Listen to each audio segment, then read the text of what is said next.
बचत खाता खोलना विषय में आपका स्वागत है।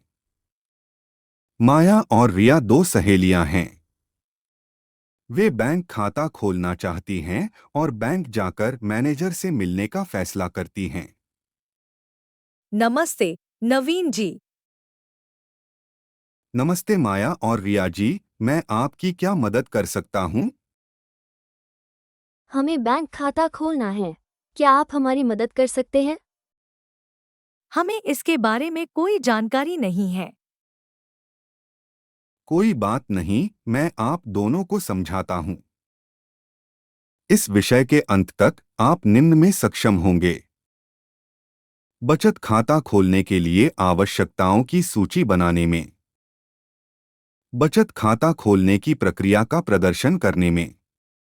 बचत खाता आपके पैसों के लिए बैंक में एक सुरक्षित स्थान की तरह है।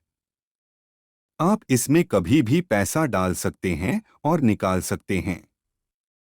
बैंक आपके लिए ब्याज के रूप में कुछ अतिरिक्त पैसे भी जोड़ता है। बैंक खास तरह के बचत खाते देते हैं, जैसे महिलाओं, बच्चों और बुजुर्गों के लिए। इन खातों में ज्यादा ब्याज मिलता है।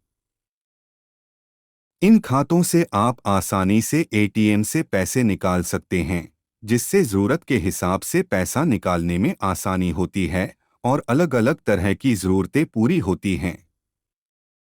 बैंक में बचत खाता आपके पैसे के लिए एक सुरक्षित घर की तरह है। इसके अलावा एक बचत खाता आपकी मदद करता है ऑनलाइन बैंकिंग करने में, एटीएम से नकदी निकालने में, बिजली, फोन आदि के बिलों का भुगतान करने में, मनी ट्रांसफर करने में। बचत खाता खोलने की प्रक्रिया में कुछ आसान चरण शामिल हैं। सबसे पहले आपको आवेदन करने का तरीका चुनना होगा। आप बैंक शाखा में जा सकते हैं या ऑनलाइन आवेदन कर सकते हैं। इसके बाद आपको अपनी पहचान से जुड़े दस्तावेज तैयार रखने होंगे। आवेदन भरते समय आपको अपना संपर्क विवरण जैसे पता और फोन नंबर देना होगा। फिर आपको यह तय करना होगा कि आप एक व्यक्तिगत खाता खोलना चाहते हैं या संयुक्त खाता। खाता खोलने के नियमों और शर्तों को ध्यान से पढ़ें और स्वीकार करें। अंत में अपना आवेदन जमा करें और अपने नए खाते में कुछ धनराशि जमा करके इसे सक्रिय करें। आइए अब प्रत्येक चरण को विस्तार से समझते हैं। पहला कदम यह तय करना है कि आप बचत खाता कैसे खोलना चाहते हैं। आपके पास दो विकल्प हैं। खाता खोलने के लिए शारीरिक रूप से बैंक जाना या ऑनलाइन फॉर्म का उपयोग करना। ये व्यक्तिगत और गैर व्यक्तिगत खातों के लिए खाता खोलने के फॉर्म के उदाहरण हैं। व्यक्तिगत फॉर्म व्यक्तिगत उपयोग के लिए बनाया गया है या एक व्यक्ति द्वारा भरा जाता है। गैर व्यक्तिगत फॉर्म संगठनों या कई व्यक्तियों द्वारा उपयोग के लिए है। माया और रिया जी, अगला कदम पहचान प्रमाण प्रस्तुत करना है। इसके लिए आपको कोई भी सरकार द्वारा जारी पहचान जैसे ड्राइविंग लाइसेंस या पासपोर्ट, आपका आधार नंबर जिसमें आपकी जन्मतिथि का प्रमाण हो और पता प्रमाण यदि आपके पहचान पत्र में पिछला पता दर्ज है।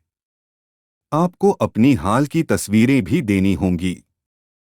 आपके पहचान आईडी नंबर जैसे आधार नंबर के साथ साथ आपको अपनी संपर्क जानकारी भी प्रदान करनी होगी, जिसमें आपका पूरा नाम, फोन नंबर, पता और जन्म की तारीख शामिल है।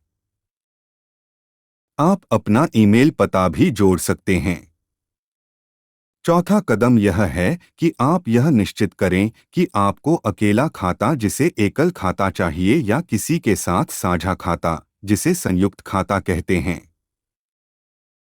एकल खाता केवल आपके लिए है, केवल आप ही इसका उपयोग कर सकते हैं। लेकिन एक संयुक्त खाता आपके और परिवार के सदस्य जैसे किसी अन्य व्यक्ति के लिए है, इसलिए आप दोनों इसका उपयोग और प्रबंधन कर सकते हैं। उदाहरण के लिए आप अपनी बेटी के साथ एक संयुक्त खाता खोल सकती हैं।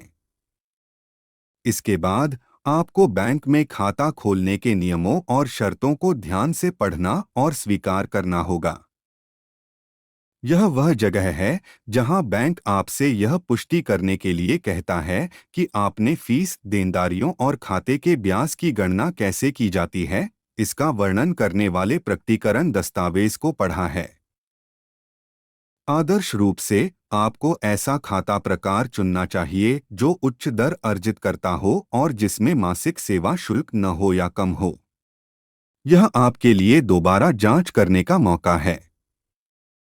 सभी आवश्यक कागजी कार्रवाई पूरी करने और आवश्यक जानकारी प्रदान करने के बाद आप अपना आवेदन बैंक को जमा कर देंगे। यदि आप ऑनलाइन आवेदन कर रहे हैं तो आप ऑनलाइन फॉर्म भरने के बाद सबमिट बटन पर क्लिक करेंगे।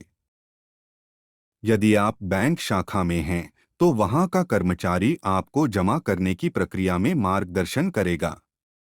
बैंक आपकी जानकारी को नो योर कस्टमर या केवाईसी प्रक्रिया के माध्यम से सत्यापित करता है। एक बार सत्यापित हो जाने पर आपको अपने खाते तक पहुंच प्राप्त हो जाती है। अपने नए खोले गए बचत खाते में पैसा डालें। कई बैंक प्रारंभिक जमा के रूप में न्यूनतम राशि मांगते हैं जो 1,000 रुपये से 10,000 रुपये तक हो सकती है। याद रखें, बैंकों में एक न्यूनतम शेष राशि बनाए रखने की आवश्यकता होती है, अन्यथा आपको जुर्माना देना पड़ सकता है। आपको अपने खाता नंबर और एटीएम कार्ड के साथ अपनी पासबुक प्राप्त होगी। ध्यान दें कि 2 से 5 व्यावसायिक दिनों के भीतर आपकी जानकारी सत्यापित हो जाएगी और बैंक आपको खाते तक पहुंच प्रदान करेगा। धन्यवाद।